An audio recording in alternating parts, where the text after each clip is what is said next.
And here to endorse Mitch Swan in his run as you drop out of the race. Get to that in a moment. Just a bit about you first, though.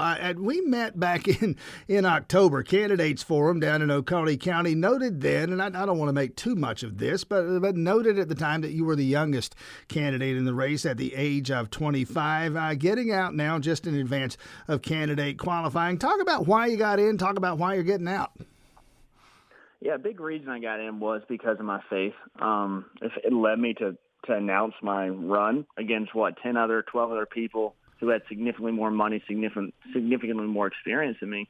And I just felt called to do it. That's the simplest way to say it. I saw a lot of people going to Washington, and even if they went for good reasons, the longer they stayed in Washington, the more desensitized they became to the constituents here.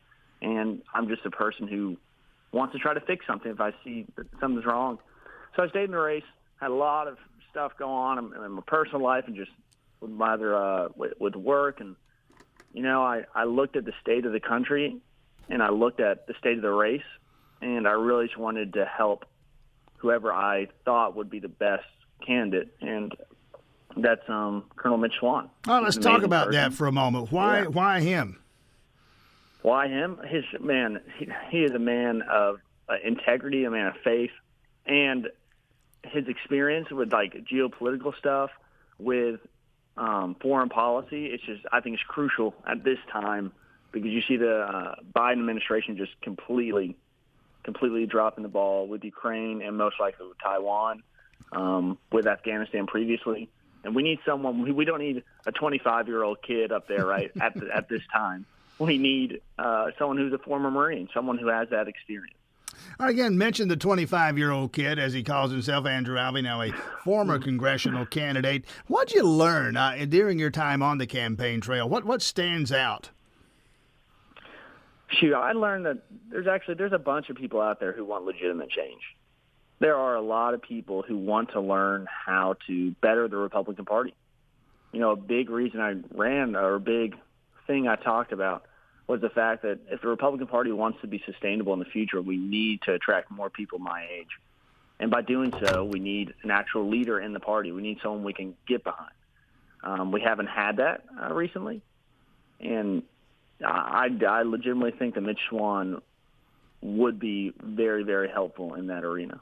One of the things I mentioned a moment ago, I remember that candidates forum that we held back in late October, I think, if memory serves, down there at DGD Farms in Oconee County. With again, 12 candidates and, I don't know, a couple, 300 people in the room. It was quite the night there. You stood out in a lot of different ways. First of all, you were the last candidate to speak, as we have discussed, the youngest candidate in that race. And the thing that I think drew the headline and attracted a lot of attention, certainly got my attention.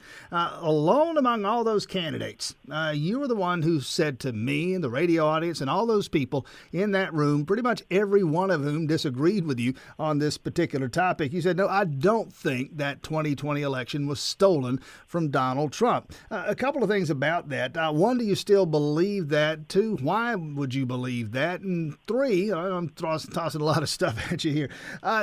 What did you make of the reaction you received that night and elsewhere as you continued to say that on the campaign trail? Yeah.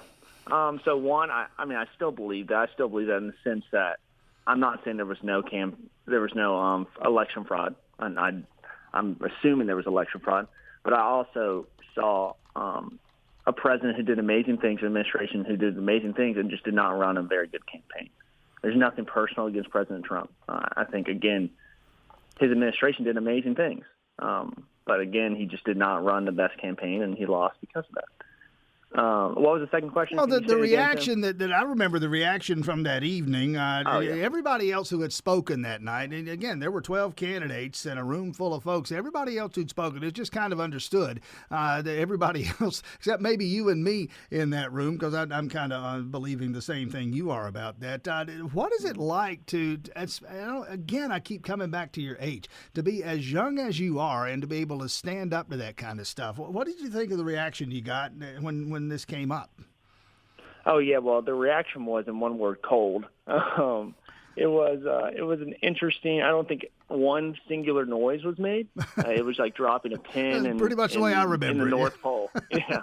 And then I got accosted by a few people after, got yelled at a little. But you know, I that's what I believe happened. And I'm again, like, I didn't run for Congress to make my name better, to improve my family's position. Anything. I literally ran again because of my faith, and you know, my faith calls me to tell what I believe is the truth, and that is what I believe is the truth. I think that a true leader does tell the truth and not what one wants to hear. You mentioned a moment ago, Andrew Alvey, work was one of the things that stood between you and continuing your congressional campaign. What is that work? What do you do? Oh, I do a lot of things, Tim. I'm the Director of Community Engagement and Family Services at Jackson County Habitat for Humanity.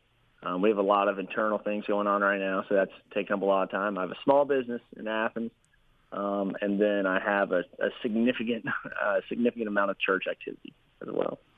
And so, again, stepping out of the race for Congress, is this something that at some point down the road, whether it's running for Congress or county commission, do you see another campaign anytime in the near or distant futures? You thinking in those terms? You know, that's a good question. I really enjoyed my entire time, like, on the campaign trail. And this is not a beat around the bush political answer. This is a legitimate answer. I loved my time. I really enjoyed it. It's kind of addicting. I like to go out there and speak with people. I like to meet new people. So I don't know what God has in store for me, but if he had that in store, I would very much enjoy it. And you mentioned, too, Andrew Alvey, the Republican Party, and you're 100% right on this, the Republican Party, if it's going to continue to be viable, it has to attract younger people, your age and your contemporaries. How successful do you think that effort is going? I think it is abysmal at our current state.